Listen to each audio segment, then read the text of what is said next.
From trash to treasure, how I made this passenger set for less than $50 on this episode of Toy Train Tips and Tricks.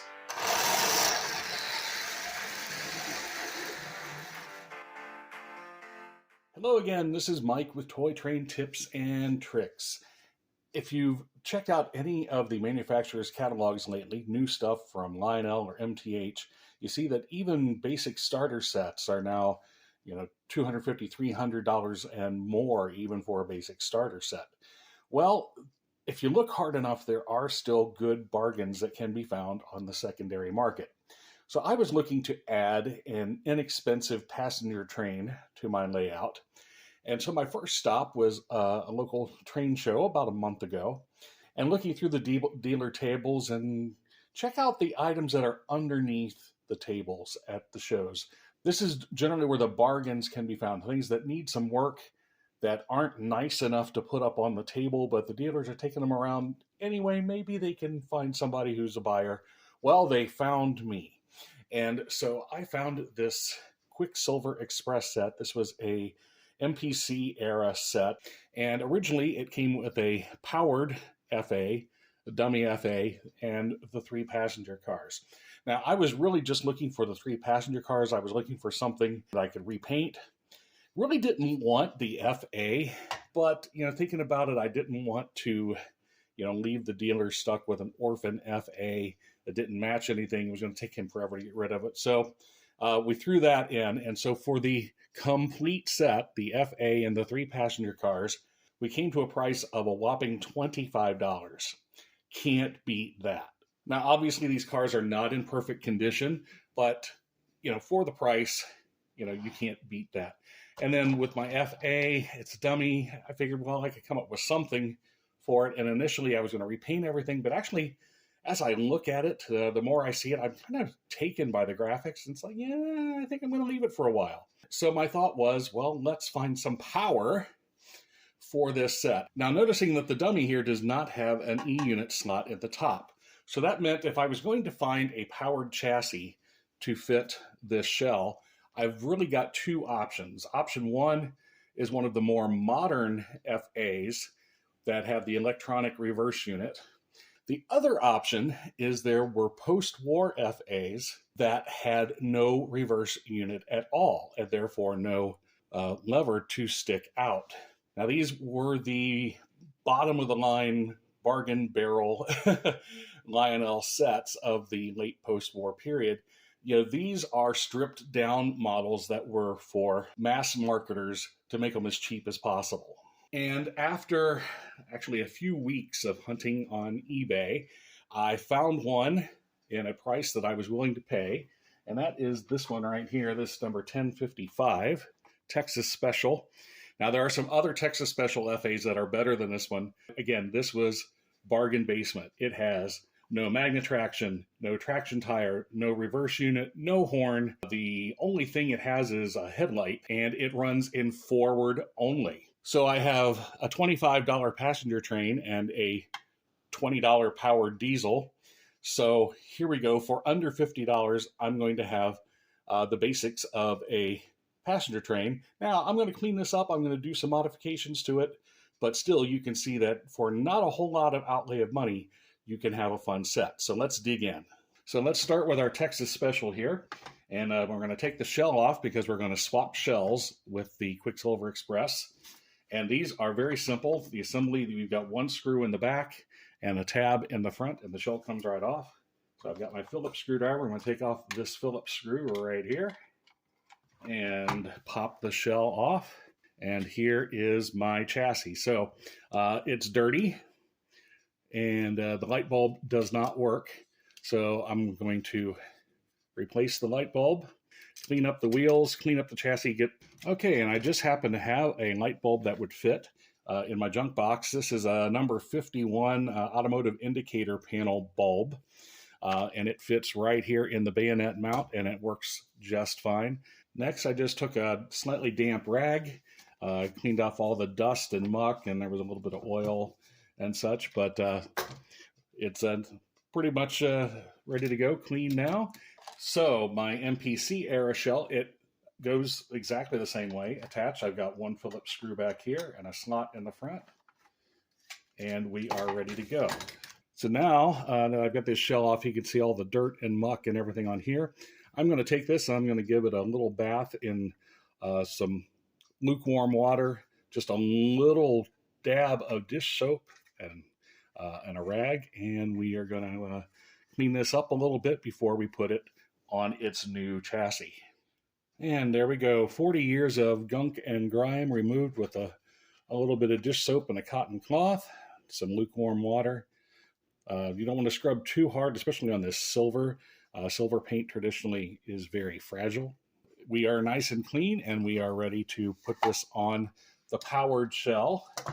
Now, the differences between the modern plastic and the post-war bakelite is that the bakelite was a little thicker, so you may need to take these mounting brackets right here on the side that help hold the shell in place, and you may need to spread these out a little bit with a pair of pliers. We're going to check it and see if it's a little loose. We'll come back in and widen those.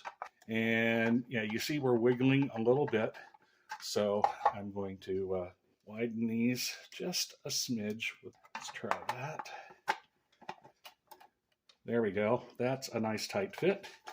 Put our screw back in and we're ready to roll. One powered unit with a new headlight, functioning rear coupler. Now I haven't decided what I'm going to do with this other chassis and this other shell, but just now for storage, I'm going to go ahead and put this back on here. There we go. And let's give it the smoke test.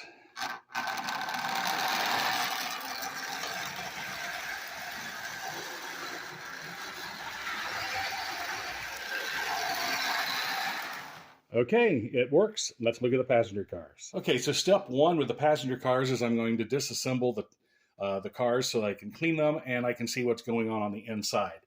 Now, the post-war versions of these streamlined cars had screws in the top that looked kind of like, they had nuts on the top, so it looked kind of like roof ventilators. And that's how the cars came apart.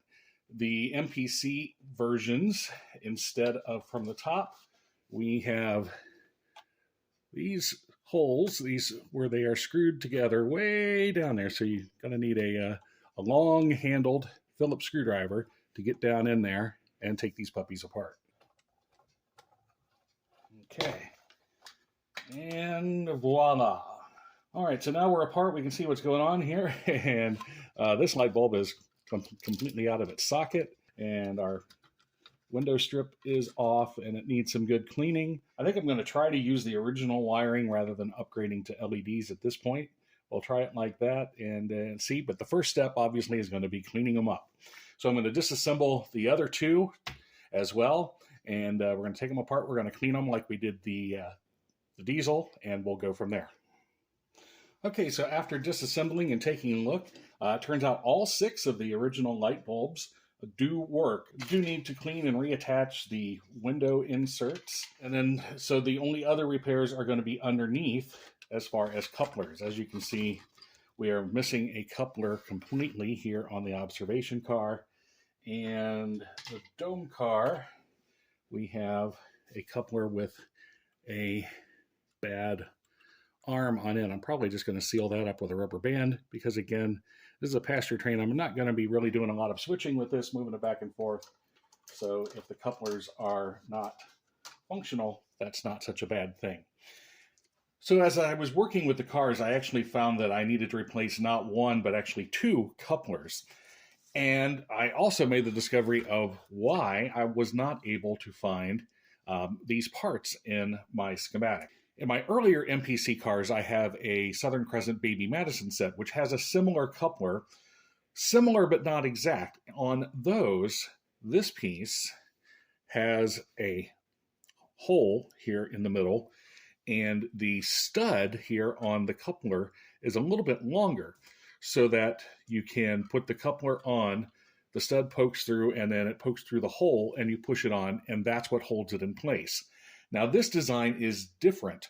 These are designed not to be individual parts, but once you put it on there, it was essentially heat welded together as a single part so that the entire truck, coupler and all, was one part, which is why I can't find individual parts in any schematic for these.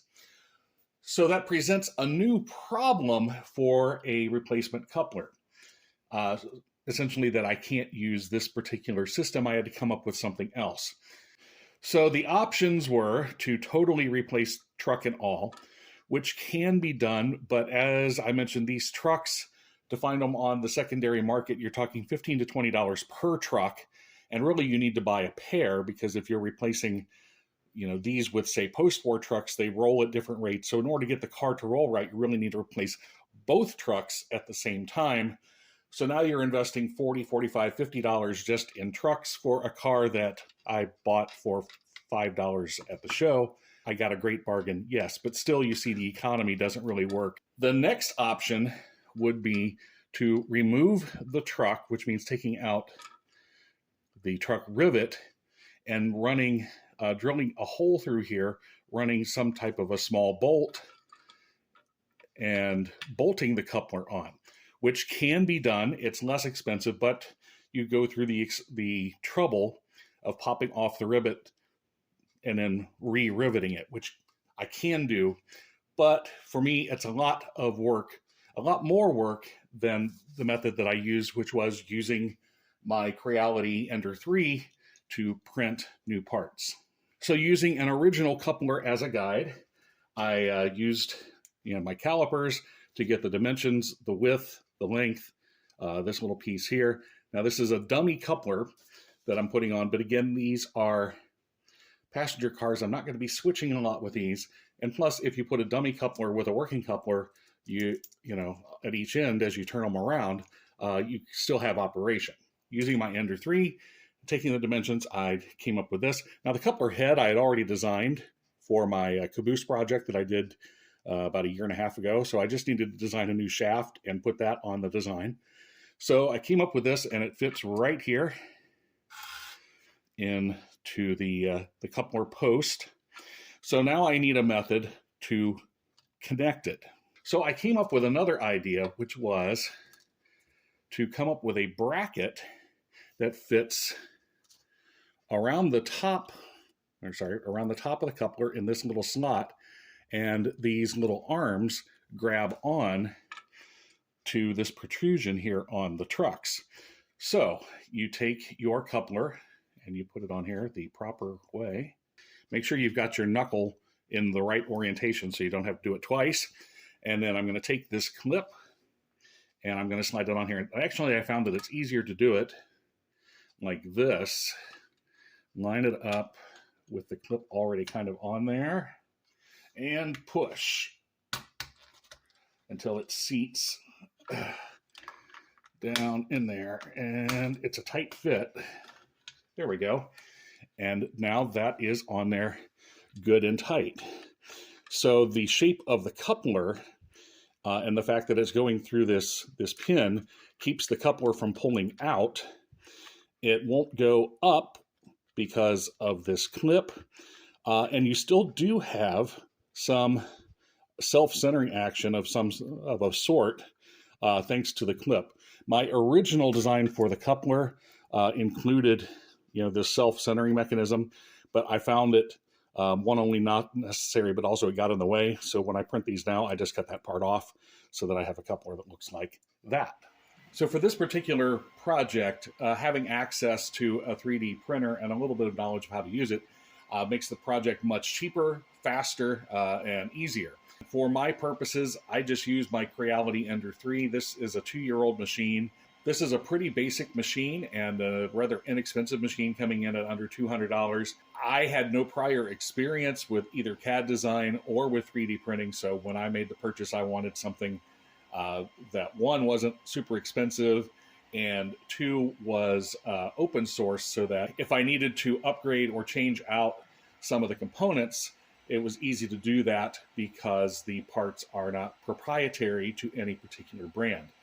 So anyway, there are plenty of other machines out there, more complicated, more expensive, and even the Ender 3 has been upgraded several times since I made my purchase 2 years ago.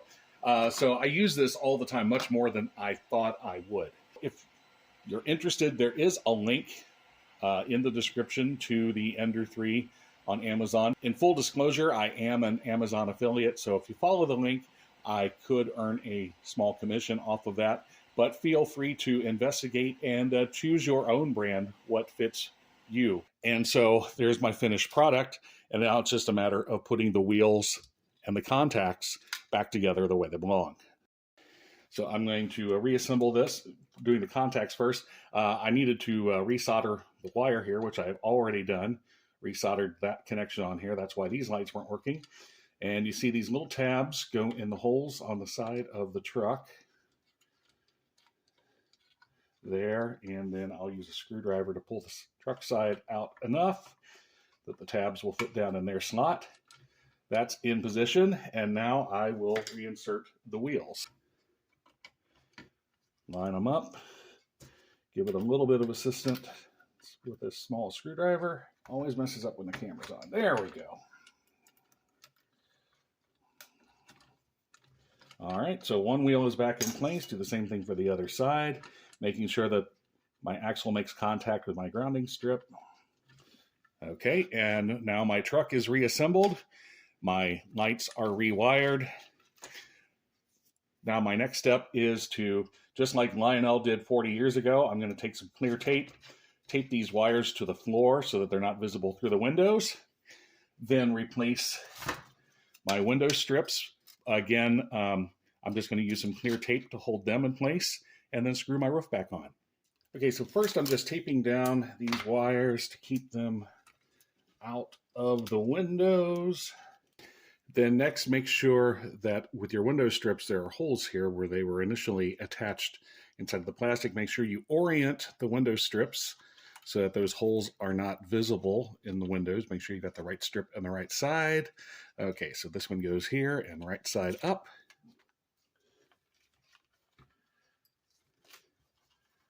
Just going to cut off the excess. If there's any left over sticking up, it'll be hidden by the roof. Let's put the roof back on. There we go. Okay, and there we have it. A nice, clean car with new coupler. Repeat the process for the other cars. And there we go. Let's check it out on the layout. Okay, so with two brand new couplers, replacing, repairing light bulbs and some wires, and my three-piece passenger set is ready to go. Add in my locomotive on a brand new powered chassis, and here we have a complete passenger set for under $50.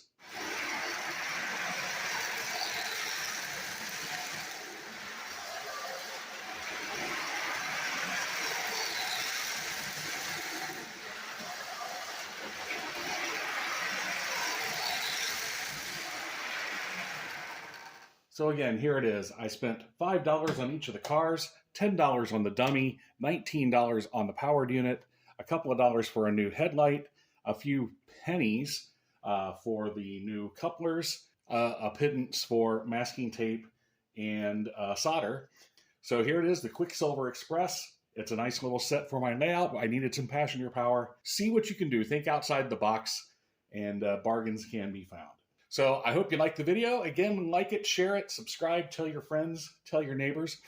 Give some comments. If you see something that you think I did in a really weird way or you would have done differently, certainly put it in the comments. Or if you found similar bargains out there, certainly let's celebrate those. So until then, let's keep the trains running, and I'll see you next time on Toy Train Tips and Tricks.